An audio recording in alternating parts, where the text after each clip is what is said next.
Son dövrlərdə tez-tez rastlaşdığımız mağaza və xidmət obyektlərinin adlarının xarici dillərdə yazılması çox ciddi bir narazılıqla qarşılanır. Məsələn, belə bir formada və bunu sujetdə də görəcəksiniz. İndi bu dilimizə qəsdi yoxsa müasirlik, bu həm də dil normalarının bir pozulması deməkdir. Bəs qanunla proses necə tənzimlənir ətraflı? Biz bu barədə sujetdə məlumat veririk.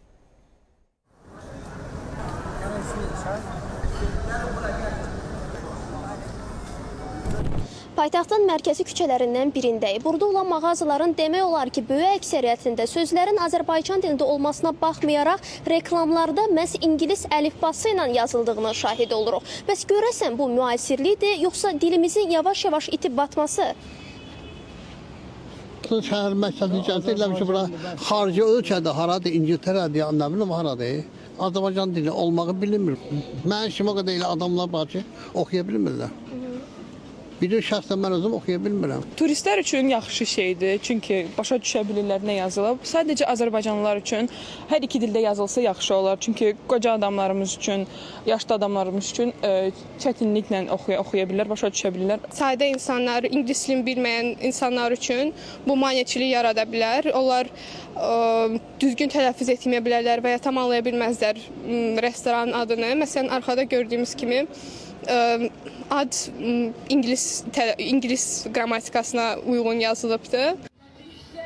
Apardığımız müşahidələr onu göstərdi ki, bir çox obyekt adları və reklam lövhələrində yazılar dil normalarına uyğun deyil. Azərbaycan dili qanunlarının pozulması isə ən çox dilçi alimləri narahat edir. Dövlət dili qanununa görə Azərbaycan dilində bütün kərküzarlıq işləri, o cümlədən quş adları, reklamlar, eyni zamanda kafe, restoranların adları birinci növbədə Azərbaycan dilində yazılmalıdır. Və bu dövlət dili haqqında qanunda müəyyənləşdirilmiş bu normalar Azərbaycan Respublikasının bütün bölgələrində həyata keçirilməlidir.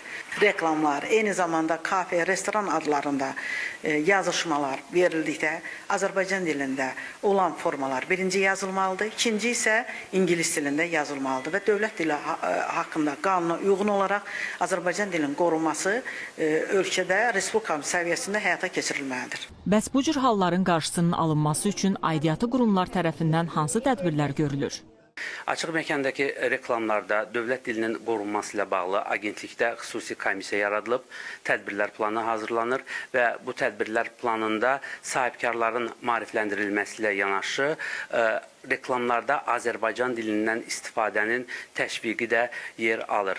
Agentlik tərəfindən mütəmadi monitorinqlər aparılır və dövlət dilinin qorunması ilə bağlı monitorinqlərin nəticəsi olaraq həmin reklamlar tərəfimizdən demontaj edilir. Qurumdan o da bildirildi ki, ən çox pozuntu halları paytaxt Bakıda və Sumqayıt şəhərlərində qeydə alınıb. Qanunvericiliyin tələblərinə cavab verməyən reklam yerləşdirildikdə sahibkarları 300 manatdan 3000 manata dək cərimə gözləyir.